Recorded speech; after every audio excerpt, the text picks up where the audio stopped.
arresting people. That's not going to happen today. You guys are good. I've never arrested anyone, but you have. But have you been arrested? Asking for a friend. Yes. Oh. Well, I've not been I've been detained. That's different. Yeah, That's that is different. An indictment is not a conviction. Yes. A detain. Right. Sometimes they detain you for questioning because you witnessed something. Oh, are you playing us? Conviction. Yes. A detain. Sometimes they detain you for questioning. Is that your computer? It must be. Oh. Did you have YouTube on a delay? We must have been on a delay. And I just that's a bonus, everybody. You get to hear it. That's right. 2 times. That's right. Oh my gosh. Yeah. So for those who are just joining us, if you weren't with us on Thursday, we're gonna point you toward that video for some other information.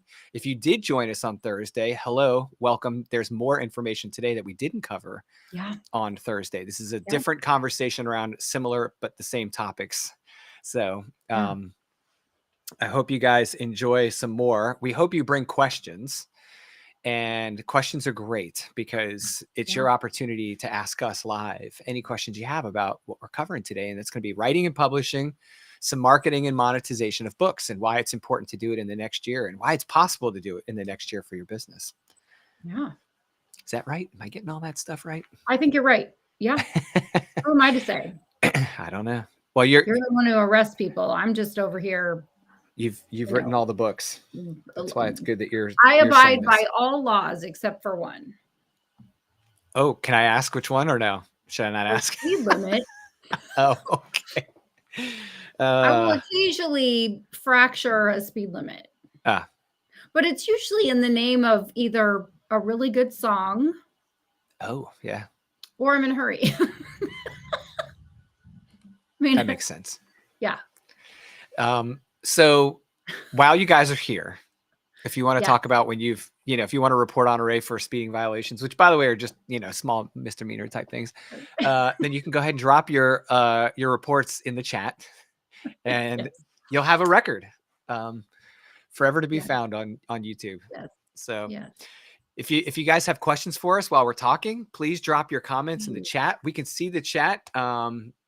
If we don't see your comment, please let us know on one of the socials if you have a question that you weren't able to see surfaced here. We'll address it afterward in the comments.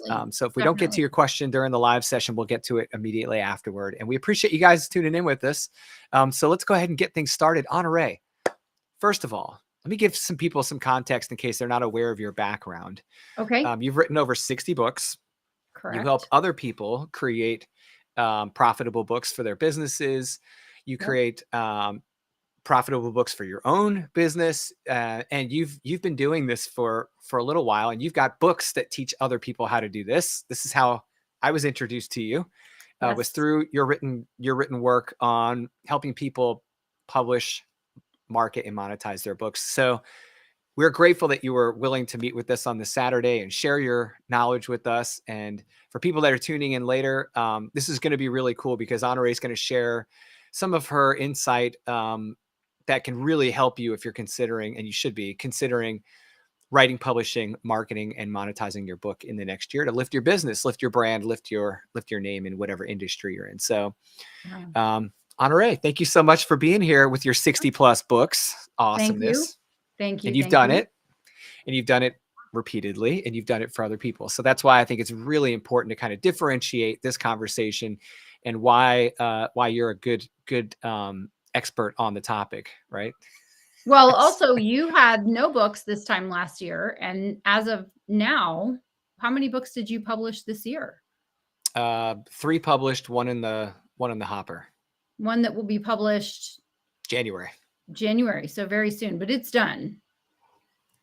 So you've written 4 and published 3 in the last year, which is, so just to kind of put some context around what's possible for someone. Sure. Is you did 2 full-size nonfiction books and 1 fiction book and a second fiction, which will be released in January. So that's, it's entirely possible. And I think it's also important to note before you ask me any questions that you have, as I have, other things we do.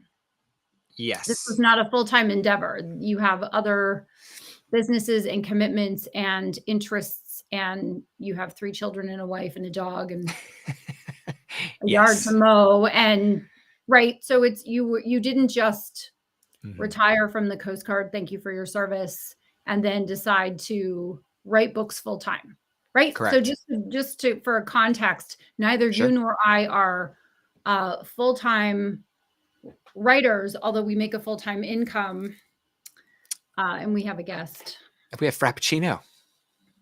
We have Frappuccino. Yes. Frappuccino. Yeah, of course she has to stop by the live webinar. Of Of course. Yes. course. Just in case you were wondering. That's not your hair.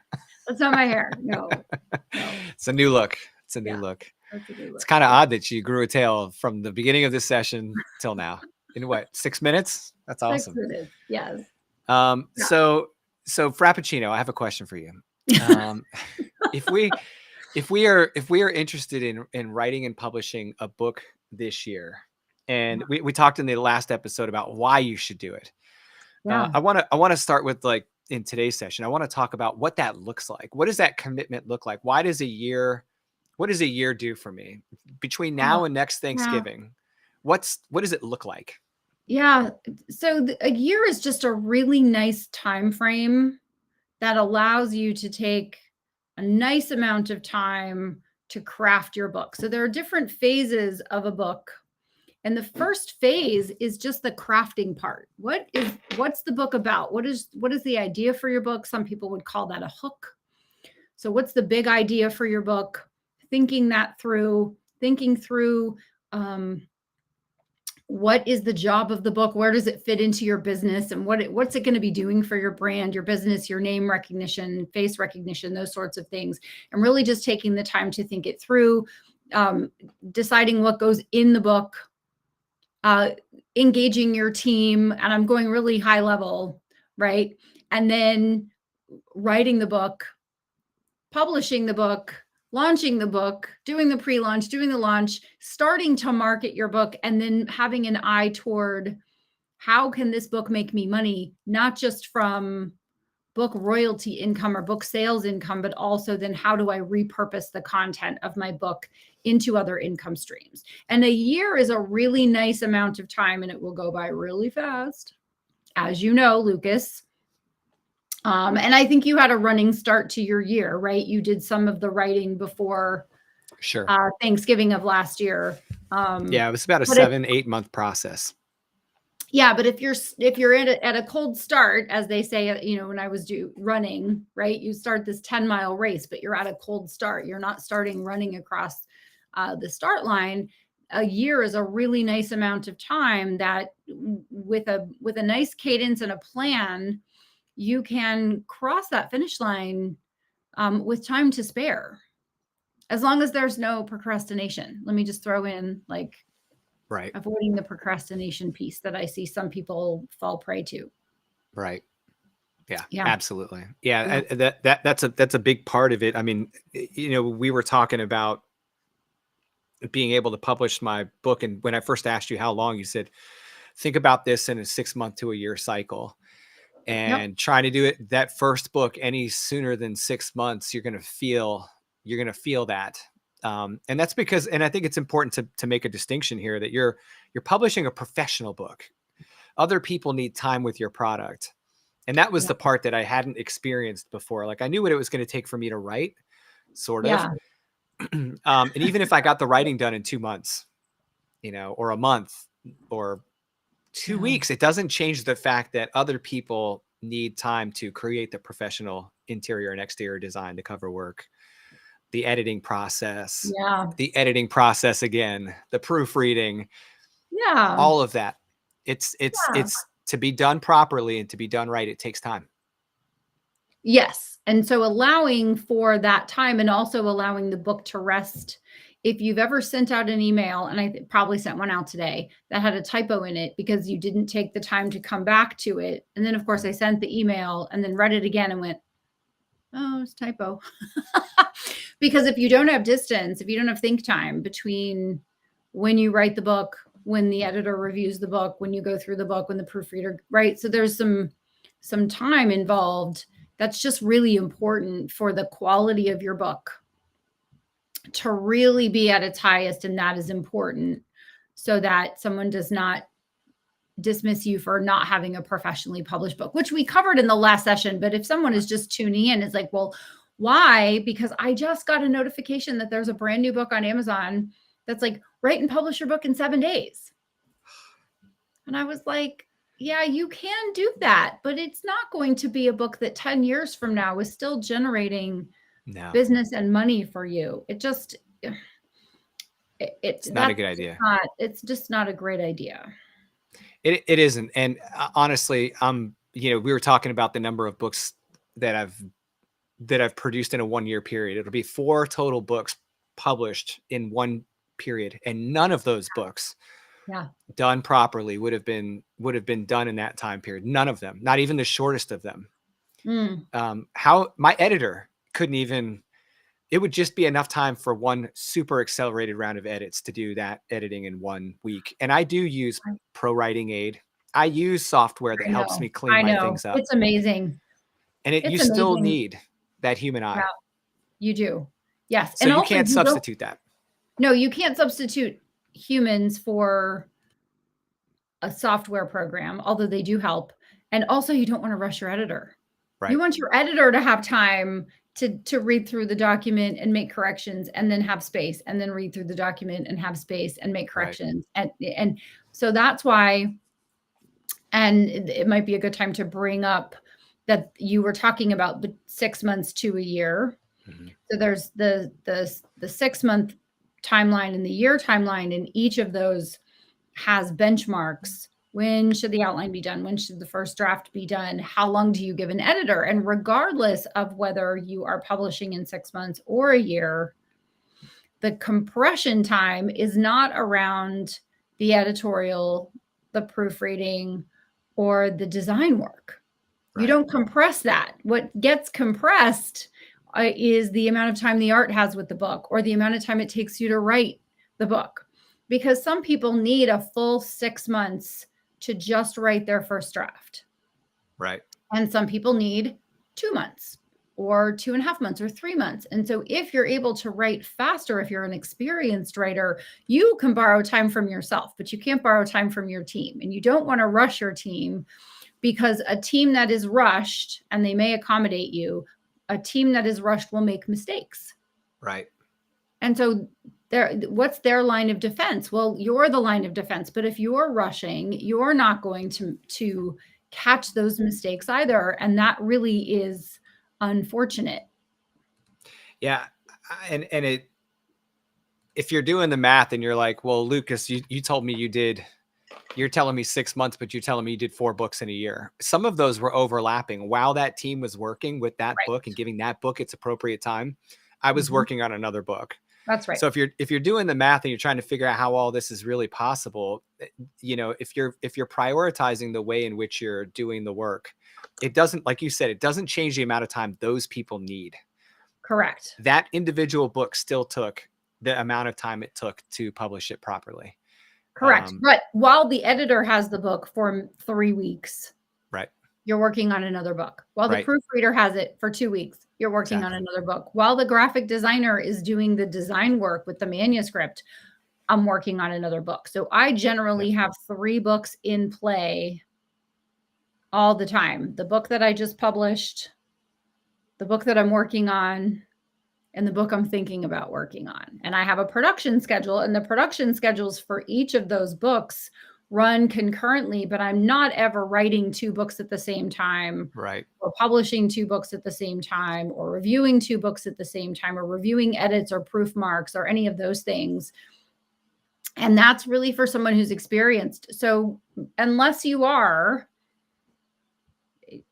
someone who has an abundance of time, I wouldn't recommend that you go right into, okay, I'm going to write and publish 3 books next year, unless you have, a business partner who will help you and guide you through that process. And here's Karen. After I wrote my book, I needed a nap. Yes. Oh my gosh, writing is firing. Karen, I needed a nap after you edited my book. Yeah. That's how good you did. I was exhausted for you. Well, it's so interesting because, we have the Karen Hunsinger, who is our editor, and tuning in. Thank you, Karen. And interestingly, I turn in books to her, and sometimes she'll say, yeah, this one's pretty clean. And then it comes back, and it's a crime scene. It's not a triple homicide, right? But it's like it's maybe a B&E, right? A little break and enter. And then sometimes I'll say, oh, I went through it and it should be super clean. And she's like, yeah, no, it's not so clean. In fact, this one was messier than the previous ones. And I'm like, wait, what? And I have run it through Grammarly, the Microsoft Editor, Pro Writing Aid. I've read it, but I'm not a professional editor, even though I'm a professional author and Right. I'm the person who manages the projects. I really rely on the professionals. I don't think I'll ever get to the point where I'll be like, oh no, I've got it. Right. I'll just do all the things. I'll design my book cover. Well, I'll edit, I'll proofread, I'll do all the things.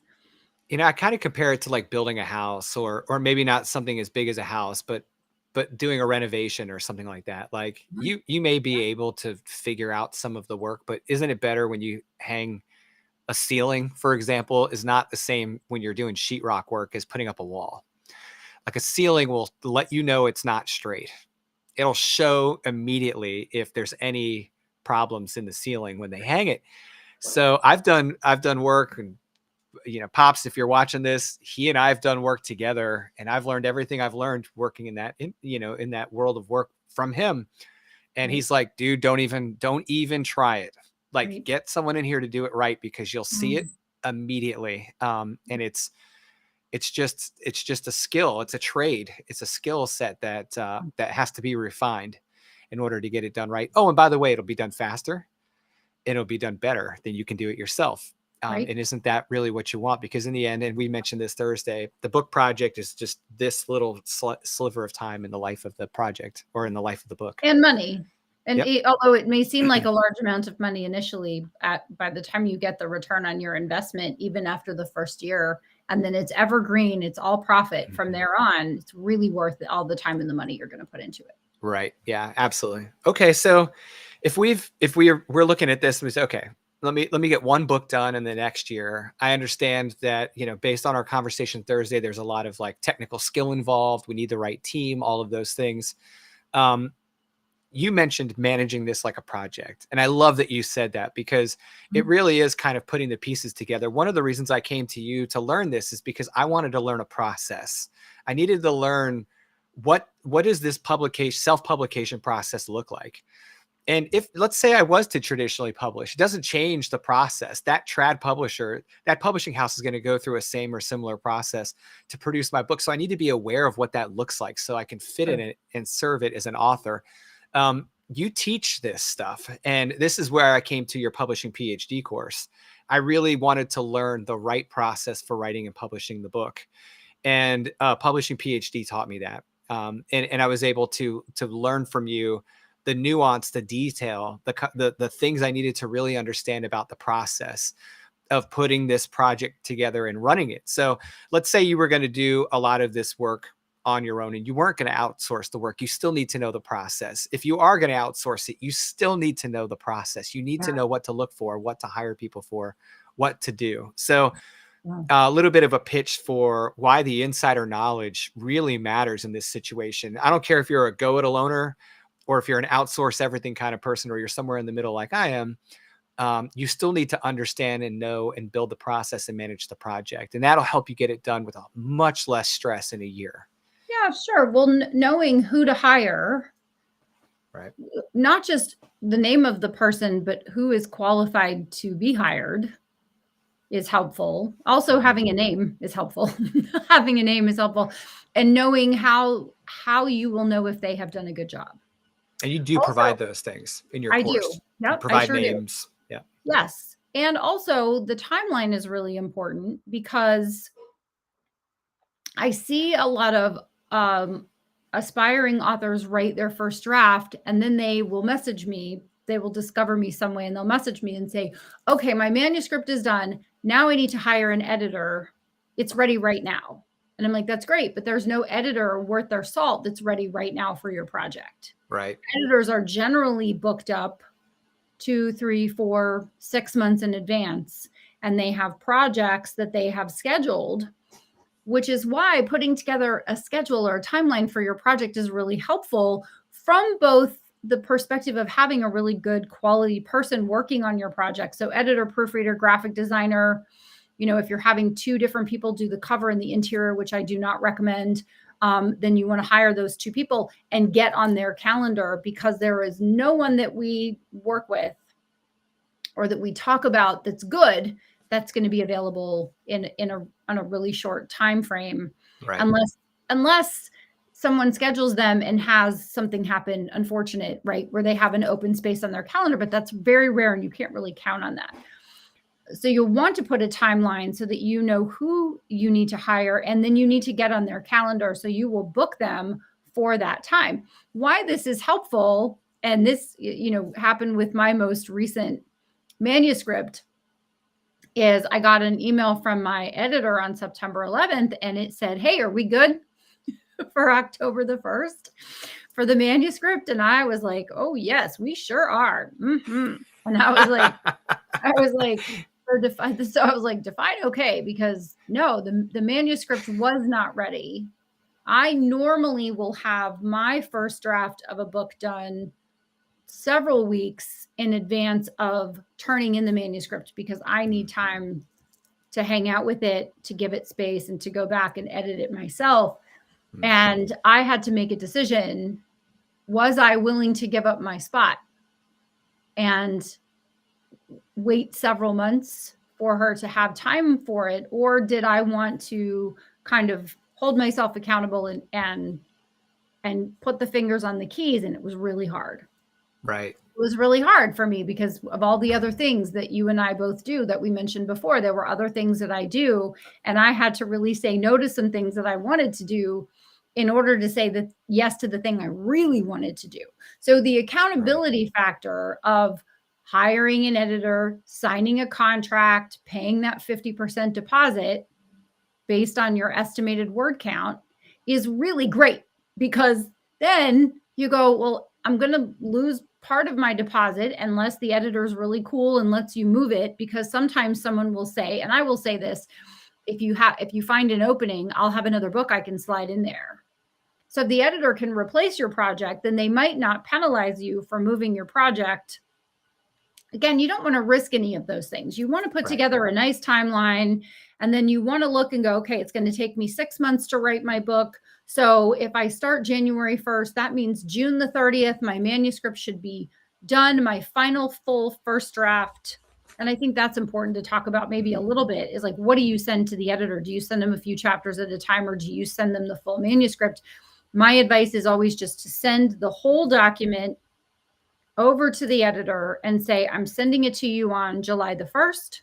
Honore says you need it for 2 to 3 weeks. Let's go for 3 weeks because it's my first book. And so can I please have it back around the 20th, 21st or so of July? Or if you're like me and you're on vacation a lot in July, you say, send it back to me mid-August. So give them 6 weeks to go through it. You'll probably get some extra passes out of it. And then based on the estimated word count of your book, your editor will have you sign that contract and pay a 50% deposit. And then I've got 6 months to work on my manuscript. And that allows you to outline it and think about the bonuses that you want to go in the book, and interview anybody you want to interview for the book, and do some research and have some time to write it. And so just so 6 months is a great amount of time to write a book, especially if you're even looking for a book that is, a smaller nonfiction book. Like a smaller on the full size is 30,000, large is 70,000. Let's go with 50,000.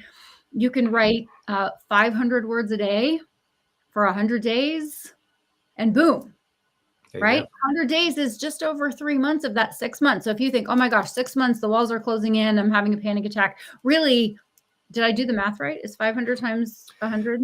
Yeah, you're good. You did it. Yeah. You know, I'm a writer. I'm not a math person. But it really is 500 words a day for 100 days, or 1,000 words a day for 50 days, or right. So you can move the needle one way or the other, but a 500 words is maybe 3 emails. Right.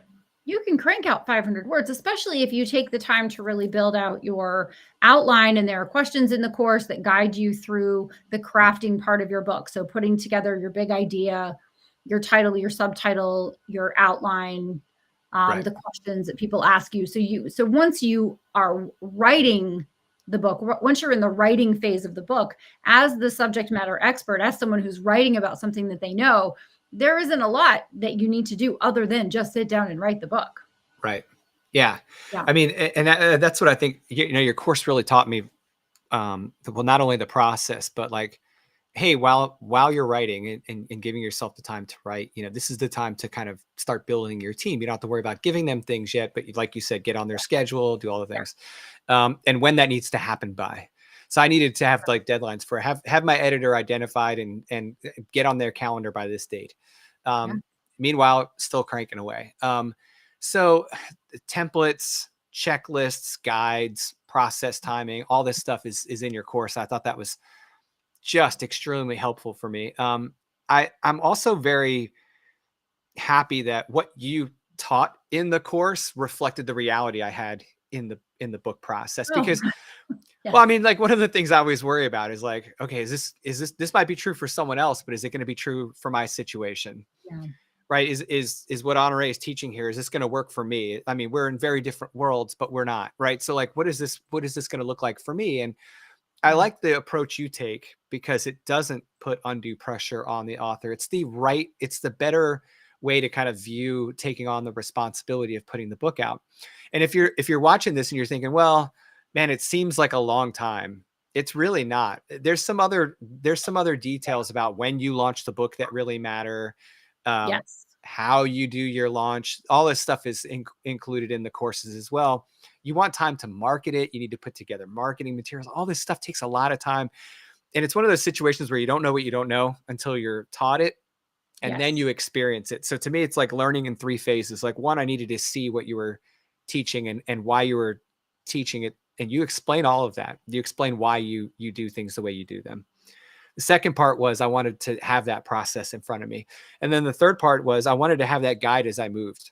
So like, as I was going through the process, I could deep dive into that section of the course, really wrap my head around the details when it mattered. Not just like I took the class 7 months ago and now I'm trying to do the work and can't remember everything. Like I had lifetime access. I could always go back. Well, understanding what an art is, which is an advanced reader team, who should be on your art, who should not be on your art, and when to engage them, how to find them, how to find the right people to be on your advanced reader team, and how you engage them and get them to buy and review your book, or just review your book, or even read your book. All of those things, if I tell you about them right now before you've decided what your book is about, you might hear me, but you're not going to hear me, right? The knowledge is not going to stick with you. So understanding the process, doing, kind of a run through of the course and looking at the course materials will give you assurance that when the time comes, there is a resource that you can go to that's going to tell you exactly what to do, when to do it, how to do it, who you need to do it. Right. Is important. Thank you, Karen, for this comment about people who take the course and people who don't. I get books from people who don't take the course, but they'll watch a webinar like this and they'll go, okay, the 4 cornerstones of a professionally published book, I've got it. And they'll send me their book, and they miss out on the crafting piece, what goes in the book and where and why, the optimization and monetization pieces, like how to really make money from their book by crafting their book properly. They go, I just had an idea. I got a book title. I wrote the book. I threw it out there. Why isn't it selling? Why isn't it working? Well, selling the book, the monetization piece, which seems like, oh, that's a while from now, I'm still figuring out what my book is about, is actually started when you're thinking about what kind of book are you going to write? And a lot of people just will sit down and write a book. They go, this is the book that I'm compelled to write, but they don't wrap arms around that process with an understanding of the real power of a great book. What a great book can really do for your brand, your business, your bank account, your impact, right? All those things. Is there an impact word that starts with B? I don't know. Well, I mean, you're bringing up a really good point, right? Like, it's like the book exists for a reason, and some people are hesitant to invest in the learning how to do the process right, and then they're hesitant to invest in the process itself, hiring all the different trade skill and expertise that we've talked about. Sure. Because they're all hung up on one thing, and that's like, when am I going to make money on this book? It doesn't feel like, I've had people, I know someone that wrote a book and they told me you never earn your money back, which is completely wrong. It can be. If they did it right. Yeah. If they did it right and they committed to doing it right and then using the book the right way, it's almost crazy if they don't get their ROI.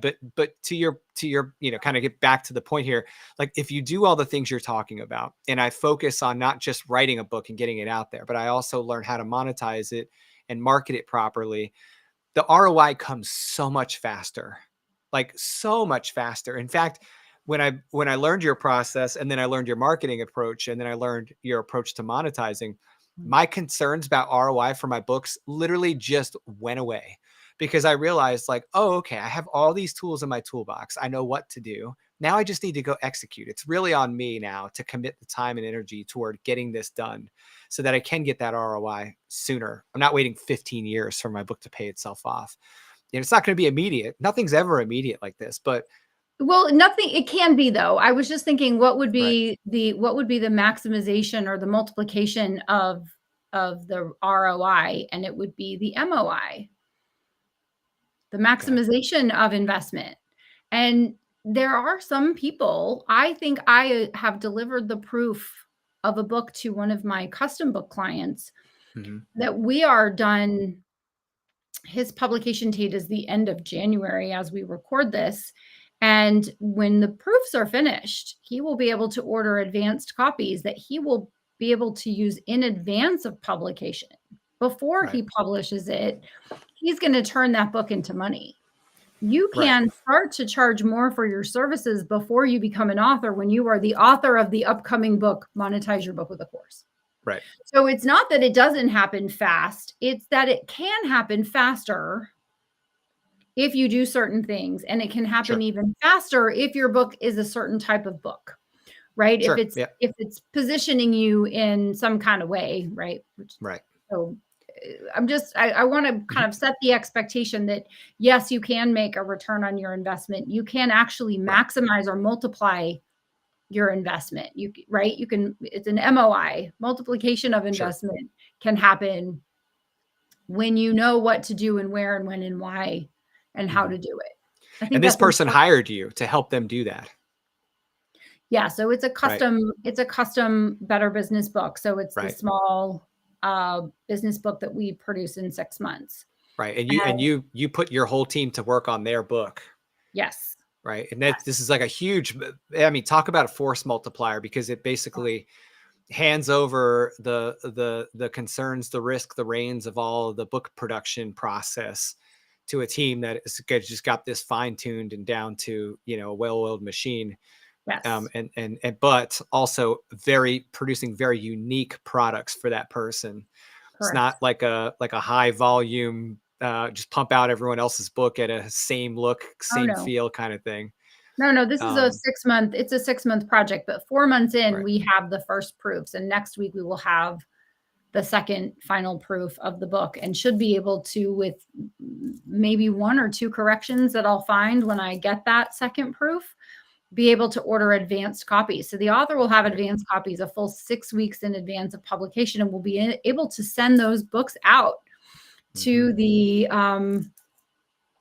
to their prospective clients, which will be really exciting, because if he's able to get his return on investment, which I have seen many times, I'm just using him as a real time right now example. If he's able to see a return on his investment, because let me just do some real math. His one client is $150,000. So that's pretty valuable. it's almost 3x what he paid to have his book produced. And so if he gets one client in advance of publication, he will have tripled his money, almost tripled his money, not quite, tripled his money, which is really cool. I think it's kind of cool. No, that's exceptional. Yeah. That's really cool. So if I'm watching or listening to this and I'm not able to charge a client $150,000 for a single contract, let's say I'm a coach, right? And I work one-on-one with people, and time is money and all the things. Of course. How does, like, and there's a reason I'm asking this question, because I think people don't believe that it's possible for them. They hear about something like this and I smile because I know it's possible. I see it happening all the time. Yeah. Right. But when I talk to other people who maybe aren't familiar with this process and how the book can help them, and they don't have this high dollar offer that they can make to people, they start to believe like, oh, well, that works for someone else, but it doesn't work for me. And I'm like, oh, no. It absolutely works for you. And let's say, let's use the example like you mentioned in Thursday's session about, let's say we spend a couple $1,000s on the cover artist, and we spend a couple $100 to a couple $1,000s on an editor. And so let's say we've got a $10,000 book budget here. Yeah. Right. We produce a $10,000 to $15,000 book. And some people are going, dude, my first car didn't cost that much. It's like, my first car didn't cost that much. Right. I get it. Yeah. But just hold on a second. My first car costs less than I spend on an editor for each book. Right. Exactly. But here we are still doing it because it works. Right. Yes. And let's say you have a coaching client, and what is that client worth to you? Like, oftentimes what you put into advertising, the money you would spend in other places spent on the book is more powerful. Right. So I had someone ask me one time, like, well, you publish fiction and you publish nonfiction. Why are you spending so much on your nonfiction book interior and design? I said, dude, if I put that book out there and it literally brings me clients, the ROI is so great. Even though I don't, necessarily have $150,000 clients. Even if your client is a couple $100 or a couple $1,000, each client's potential value to your business. How many do you really need you could have 5-10 clients and you're done.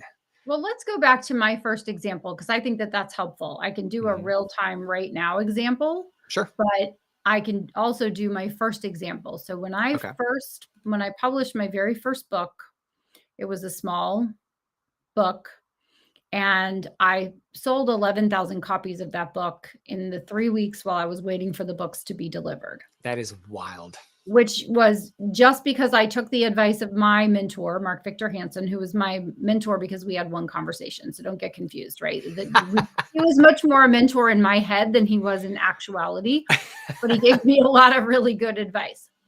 And one of those was to call everyone in my Rolodex and ask them to buy between 10 and 100 copies, which I then multiplied by 10 because I was tired of making calls. So I just was like, would you like to buy between 100 and 1,000 copies? So nevertheless, there was an awful lot of me going to networking events and giving that book away. And my coaching price at the time was $1,000 a month for 2 sessions. And there was a 6-month contract. So my books were worth to me, not the 80 cents that I paid to print them. And this is 20 years ago. So now you're going to pay $3 or $3.50, still worth it. I would still be very happy if I gave someone a $3.50 book and they gave me $6,000. Yeah. I would still be happy. That's Absolutely. Still a very nice return on investment. But I had paid 80 cents for those books because I bought them in bulk. So the more you buy, the lower the cost per book. And I remember going into a networking event. It was in a group that I belonged to, that I had been going to for quite some time. I bring my books in my little handbag, I'm sure just cute as a button. And someone said, do you have a business card? And I said, well, I do have a business card, which I don't have business cards anymore. I either do something digital or I hand a book. And I said, but I actually have a copy of my book. And he was like, wow, that's cool. Looking at the book, flipping it over, flipping through the pages, put it in his suit jacket pocket, called me the next week. And he said, are you able to coach me and my partner? Yes. Are you able to coach our female partner? Because it was 2 guys and they had a third person that they were making a partner who was a woman. So one of the very first contracts I got was this guy named Keith and his partner and his male partner, Michael, and their partner, Julie. So real people are used in this example because Julie is a common name, not like Honoré. And so I ended up working with them for, I think it was 3 years. I think it was 3 years. And then they all kind of decided to do different things. So my price for each of them was $1,000 a month. So $3,000 times 12 times 3. I don't know what that is. That's $100,000, right? Yeah, I think it's 100. I think it's 108, but I might be wrong. No, because you're the engineer and the math person, and I'm the writer. But that was one of the first instances of, well, here I have a book. I gave away one book and I got 3 clients from the same firm. And that was the first time that happened of many, many, many, many times of me just, then I was like, I may be slow, but I'm not dumb, right? So I was very quick to go, all right, so if that worked, what else do I need to do? So it got me started on the process of thinking about it. And I think we'll talk about this a little bit now. We'll talk more about it on Tuesday. But what were the ways I could get my book in motion? Because sometimes people will publish a book, it'll go on their shelf and they'll say, I'm not making any money from my book, or it's check. That's just a nice thing that I did that one time. You know, I published a book, I became an author, woohoo. It didn't really do anything for me, except a book at rest is money at rest and a book in motion is money in motion. And that was that time period, that first year after I became an author, I became keenly aware that getting that book in motion was very important. That having copies of my book on my bookshelf or in a box, right, was not helpful. But when I talked to someone about publishing a book, if I was not able to gift them a book because I wasn't in person with them, and this is long before Zoom and Skype and FaceTime and all those things. I mean, this is back in the aughts, right? In the mid 2000s, when I was having phone calls with people, I would mail them a copy of the book, and very often that sealed the deal. There were a lot of clients that I engaged because I got my book in their hands. And I'd say a good 50% of the time they never even cracked it open. I would say the book did the job, because I would say, well, they'd ask me a question. I'd say, well, I talk about that in chapter 6. Oh yeah, I didn't read it. So can you But you're still having the conversation. Well, they were engaged. They were engaged with me. Like they were paying me $1,000 a month or more, because over time I raised my fees. But they're like, oh, I didn't read chapter 6, but I'm paying you $1,000 HC, so you can tell me what it says. Right. Okay. Yeah. All right. Fair enough. So, if you're wondering, is it worth the investment of the money? That's not the right question. The right question to ask yourself is, what happens if I get an ideal client because I gave them my book? And how many of those do I need in order to pay myself back? Now, the investment that I made in my book all those years ago was lower, and the return on that investment was commensurate to that. Now I would put in between $10,000 and $15,000 into a book. But the real time of that is I got a client who paid me $60,000 to do his book. Now, not all of that comes to me because it's an all-inclusive. So the editor, proofreader, graphic designer, copywriter, those are all paid. Ghostwriter are paid out of that $60,000. But the net on that 60,000 is still many, many multiples of the $3.50 book and the 45-minute conversation that we had in order for him to say, okay, I'm ready. Send me your agreement. Let's do it. Right. Yeah, absolutely. I mean, so my fees are a little higher than what other people's might be, just to be fair. But you have to think to yourself, if I got 1 client, 3 clients, 5 clients, how many clients would I need to get in order to be even, in order to be, revenue neutral? And then everything after that, every dollar you earn after that, from royalties, book sales, new client acquisition, raising your fees, all of it is gravy. It's all profit after that. And that profit can go on for a decade or more if you do it well. Yeah. I mean, I've worked with a lot of coaches in the past, consultants who, the course creation side, who came to me through different routes. And I was able to assign, the value of that referral avenue, whether it be coming through a company, whether it coming through an individual, an affiliate or something. I knew how much each of those routes was benefiting me in my business. And Yeah. I would invest in the ones that were producing the most fruit, right? Like I get a lot of business through this chain. I should probably Yes. push a bit more over there. Yep. One of the things I thought was great about the book was it kind of enhanced all of those routes for me. So when I put the book out, more sales came through all of those routes because those Mhm. people were no longer just saying, "Hey, I know a guy who does this." They were also saying, "Oh, and by the way, go check out his book." Yes. And people would invest that small amount in the book. I didn't even know they were buying and reading the book. They would buy and read the Right. book, and it was creating this know, like, and trust in the background with completely void of my knowledge of the situation, so that by the time they got to me, they were already convinced I was the person to work with. They were already convinced that the scope of the project that they wanted to take on was way more than they had initially assumed. They were Yep. smarter about all of it, Yes. and it made for better customer acquisition experiences for me. I was getting better quality leads because the people that came through my book had a better understanding about what was ahead and what I could do for them Yep. simply by investing their own $7, $15, whatever in a book, Right. taking the time to learn a bit about my process, my approach, my thoughts, and what the actual projects were looking like. Um, and so it made for better customers. I have better clients because of the book. And that to me was worth every bit of it because I spent significantly less time having to screen and filter potential projects. Yep. Okay, we've got a comment from Karen here. All right, my book created clients because people wanted me to help them write their books. Yeah, there you go. Yeah. Um, it just people can get smarter and they feel like it's a little It's a the balls. primer. It's Well, insight. It's and they have education. and they have control over that situation. That's right. Like a lot of people are hesitant to get on a phone call with some. They don't want to be pressured. They don't want No. to have to commit. They don't want to show that they don't know enough yet to make a decision. They're, whatever the reason, they feel better if they can spend a little bit more time in the decision process about whether to move forward with a coach or a consultant. Right. And the book gives them the opportunity to do that. And you have their undivided attention in the book. So that's pretty cool.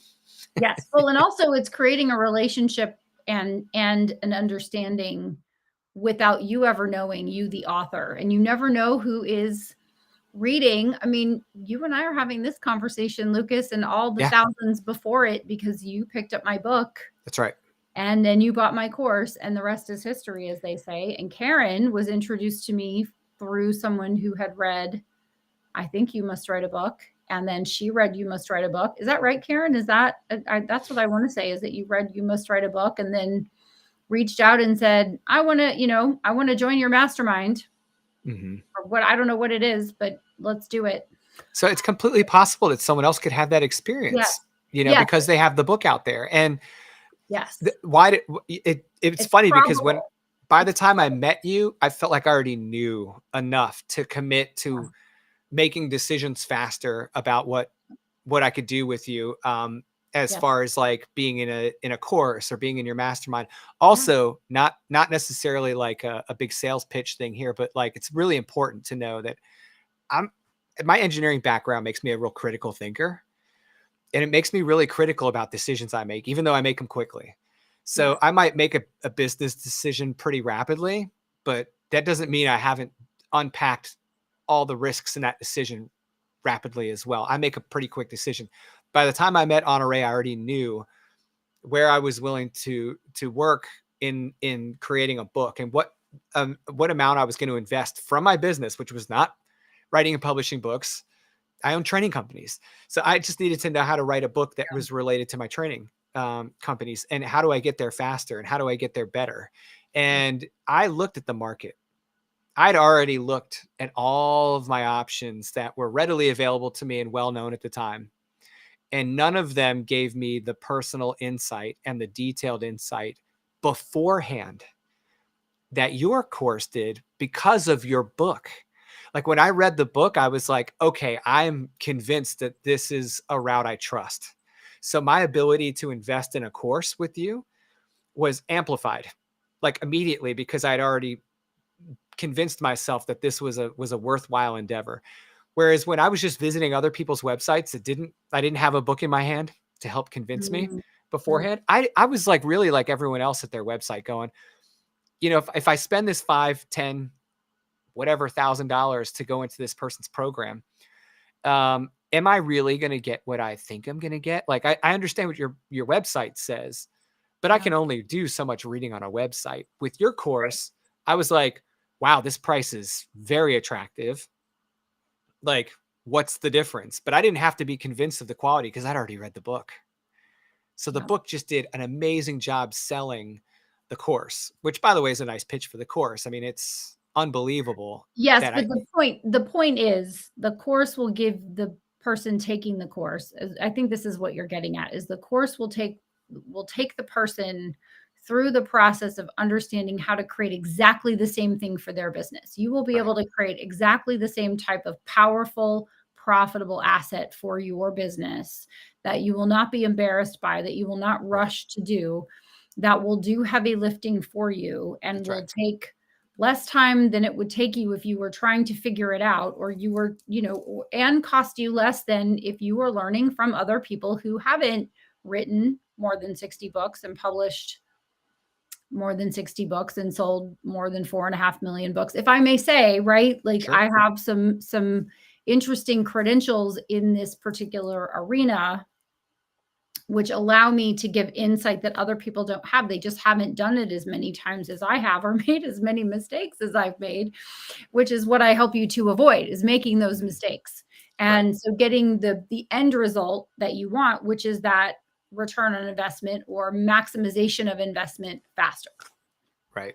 I love Karen's little comment here. By the way, guys, if you have any questions, drop them in the chat. I mean, we've got time to answer any questions you have. It doesn't matter what platform you're on. Just go ahead and drop them in and we'll take a look and we'll answer them. I love this, Karen, because I did the same thing. I literally still have her course. Guys, I've already published 4 books or written and published, 3 books, 1 in the hopper. I still have the courses open. I still have to access them for certain things because there's so much insight into them. There's things that I've overlooked, or there's things I'm like, oh man, I've got this new problem I didn't have before. How do I address it? Go back and look. And it's all there. Oh, and by the way, I have the benefit of coming to a live Q&A once a month to ask you questions along the way. So, okay. Then I took the course 4 times. I'm slow, but I knew the process pretty well after that. You and I both, Karen, you and I both. So Honoré, I think it's really important to kind of note the fact that, and we talked about this a bit on Thursday, the ability to write and self-publish the book, or write and then work with a publisher, all of that is really important. But the real flip of the switch for me was figuring out how much I needed to invest in book marketing after the book was published. What did that look like? And the marketing before the book was published. So I've had people reach out to me and say, dude, you're on fire. Like, where did you come up with these ideas? Like, your foot's on the gas pedal, all these things, like you're doing all this great stuff. And I'm like, yeah, I'm literally just eliminating excuses and doing all the things that I was taught to do to market my book so that I do have a successful launch. I have a schedule, guys, about what I do before the launch. Honoré does this. I do this. She taught me what she does. In the course, I understand how to make a marketing plan for the book. I understand how to execute on that plan and do it well. And by the way, commit to what you know you can do, and not like this isn't some crazy, like, oh, it only works for a certain segment of the population. It only works if you have a certain amount of money to invest. It only works if you have a certain number of people on a team. No, none of that. Like, all of this is like very possible for you to kind of build around your own situation. And that was a game changer for me, because making the books is possible when I can move the books. It makes the next book even better, right? it moves the process along. So the book marketing mastery course and the building $1 million book business course, they're so complementary to what you teach in Publishing PhD. And it's one of the reasons why we've decided to bundle them into what we call the author success bundle, because really a successful author isn't just someone that can publish the book, right? That's successfully publishing a book. That's the beginning. Yeah. But when people say, oh, you're an author, you know, it's that's cool. It's cool. A lot of people Cool. do write a book. Yep. And you're really proud when you write the book, but man, do you feel really good when the book's actually doing something? Yes. Right? Yes. Like your definition of success for yourself may start with, I just want to get it written and published. Like big check in the box. Thank you. But then after a very short period of time, you're like, I need to be getting this book out there. And that's when I need to get a return on my investment. I need to, show me the money. So I don't care if you write fiction or nonfiction. Yeah. I don't care if you write in a very particular niche or if you write in a very broad category. Your job, once you have that book written and published, is to help market that book and help people with that book, but also help yourself with that book. Yep. And that's why we've bundled the Publishing PhD course, the Book Marketing Mastery course, and the Building $1 Million Book Business courses into this one author success bundle for the Black Friday sale at the Empire Builders MasterClass this week. You want to talk a little bit about what that looks like? We've got basically till November 27th. We soft launched this on Thursday, guys. This is the second time we've publicly talked about this. Yeah. We'll start advertising it this week, but we wanted to give this author success bundle a shot, right? Yeah. So we have Publishing PhD, which will help you to understand the 5 phases of a book's life: crafting, writing, publishing, which includes the pre-launch and the launch, right? And then you get into the marketing. Right. And then the monetization. So Publishing PhD gives you the overview of that and gives you a line of sight to how do you market your book and how do you monetize your book, but not in the full picture. So then we have Book Marketing Mastery, which will help you to think about book marketing through 4 filters: your personality, the job of the book, the time you have to devote to marketing, and the amount of money you have to devote to your marketing for the long term. And just think of yourself as the Tom Cruise of your Top Gun. You are the author of the book, so you've got to be the person to market it. And you really cannot delegate the marketing, although you can enhance your marketing through having someone do your social media, doing advertising and things like that. But really, you're the face and the voice of your book. And then building $1 million book business is what I think a lot of people want, right? They want a really big business, a really profitable business from their book. So it helps you to understand how you can take the content of your book, combine it with your other knowledge, expertise, education, experience, connections, all the things, and turn it into multiple streams of income, including speaking, training, coaching, courses, consulting, creating a certification, selling books in bulk, selling custom books, white labeling books. The list goes on. And for each, I've done each one of those, or am still doing each one of those. And they are 6 or 7 figure income streams for me. And I'm talking annual, not over time. Right. And also how I put those in place. So what the recipe is for it, the companion assets that you need. So if you're coaching, you probably want a coaching manual to provide to your clients. You need an agreement that you sign with your clients, things to look out for. So in building $1 million book business, I cover 13 streams of income in depth, and exactly how to put it in place, from time frame, how much to charge, and the assets you need in order to execute that. So we're selling this entire bundle, all 3 courses with lifetime access and live Q&As 10 times a year. And you can see, as Lucas is scrolling, there's a whole lot on there, which lifetime access means you don't have to learn it all in one day. You can go and review it as much as you want over time. And you can either pay one time or you can pay monthly over the course of the next year. So one single purchase price is 50% off of the individual course prices. Yes. $14.99 for one price. And then $149 times 12 months. So you get instant access to all 3 courses when you enroll in the course. So it really is what Karen says, very comprehensive, and what a bargain. The lifetime access is gold. It will really help you to write, publish, market, and monetize your book effectively.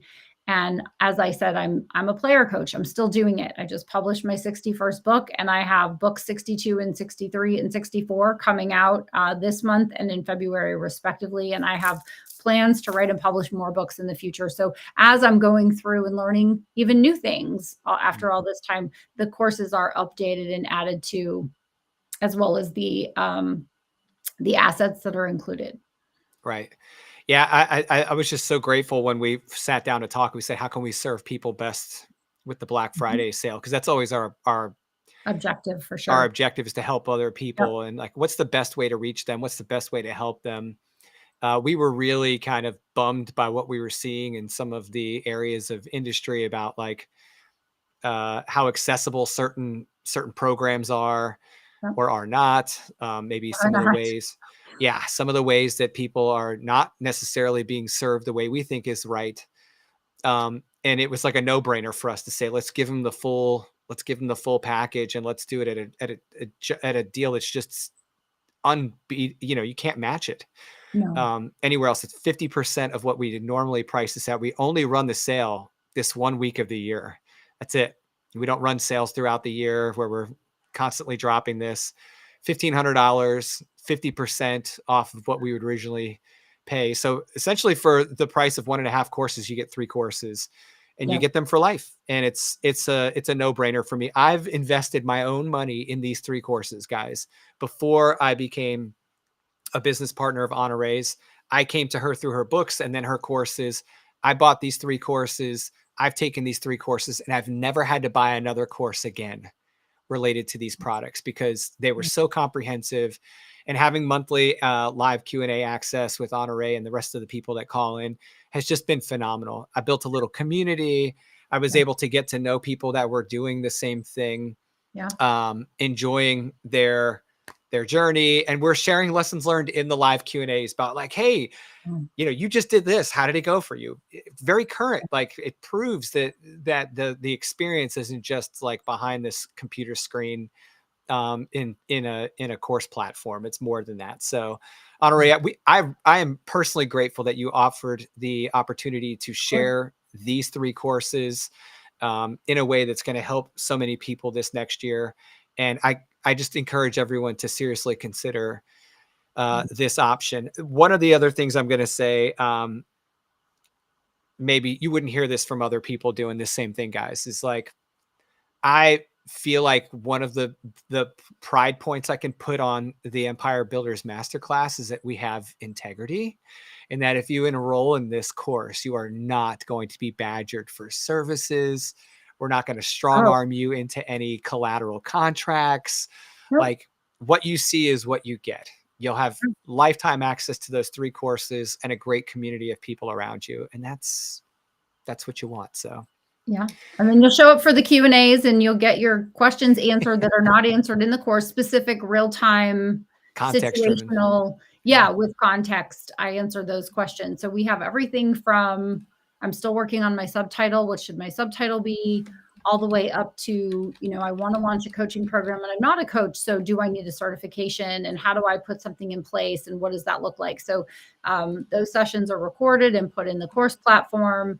And it's just really cool. I'm so glad that I listened to people who told me that I needed to do courses, because I really came kicking and screaming to the party, for sure. And with hundreds and hundreds of students that have taken the courses, some of them coming to the Q&As every month, organizing their schedules so that they can tune in. It's really cool. I've gotten to know the students. Lucas, you and I are now working together because of the course that I did, which is really cool. So I say all of that because it's a really cool, just microcosm of the world, right? It's a really cool environment to be in, but it also is a line of sight to what's possible when you write and publish your book. And that's the whole reason that we're working on a Saturday. That's how much we love people. That's how much we love people and want them to write their books, is we're working on a Saturday. Well, and you know, when you get in those groups, I mean, I was always hesitant to invest in some of these other routes because it felt like if I got in that room with them, I was just going to be pitched to the whole time, and I didn't want that. I don't I pitch just anything. Am I supposed to be no. pitching in the Q&As? I don't know. We're doing a terrible job at that in the live Q&As.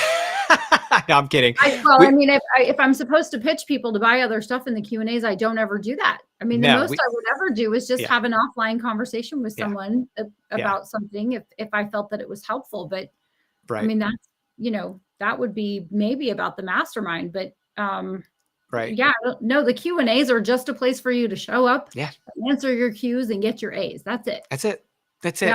Yeah, there's no pitching, there's none of that stuff. And there's none of that in the courses either. It's not like you have to buy something else to unlock the secrets or unlock the templates or checklists. It's none of that. Nope, you get everything all right away. I don't you don't even have to be on an email list. I mean, you can literally just have the courses and be a happy person learning and growing. And I think that's the way to do it, and let people choose what else they want after that. So, guys, we appreciate you tuning in. It's Saturday. We are excited to have been here with you. Honore, I'm grateful for your knowledge and your wisdom. Thank you again for sharing. Yes. We're going to do one more live stream on Tuesday. Keep your guys, keep your eyes peeled. We're going to announce that within the next 24 hours. We're going to put up the post and we'll send out the information about with links on how to join the live stream on Tuesday. And we are making a point of not repeating ourselves in each of these live streams. So every one of them is an educational experience for you. In the next live stream, we're going to focus a little bit more on the marketing and monetization elements. And so if you've already written your book and you're thinking about, oh, I don't really need to figure out how to write and publish my book. Well, I'm here to tell you that doing multiple books, you learn something every time. And I'm still implementing new lessons on every book that I'm learning and publishing PhD, but the book marketing mastery and building $1 million book business part is going to be a huge part of our discussion on Tuesday. So make sure you guys tune in. All right, Honore, thank you so much, man. All right, I'm going to a fish fry. Yeah, because that's what we do in the South. We do cool things with food. So I'm going to a fish fry and hopefully there will be pumpkin pie. And I can get a running start on Thanksgiving and break my Thanksgiving pie rule right out of the gate. Well, I'm having mom's sauce tonight. Oh. Yes. Well, now you're just like, I see your fish fry and I hear you mom's sauce. Okay. Which is probably not something you're going to find a lot in the South. But no. We're having it here in Virginia. I can guarantee that tonight. So that's right. All right. Well, enjoy that, Lucas. Yes, Thank you for your time today. And happy Thanksgiving, everyone. That's right. Have a fantastic rest of your day. And we'll hopefully see you on Tuesday. See you guys.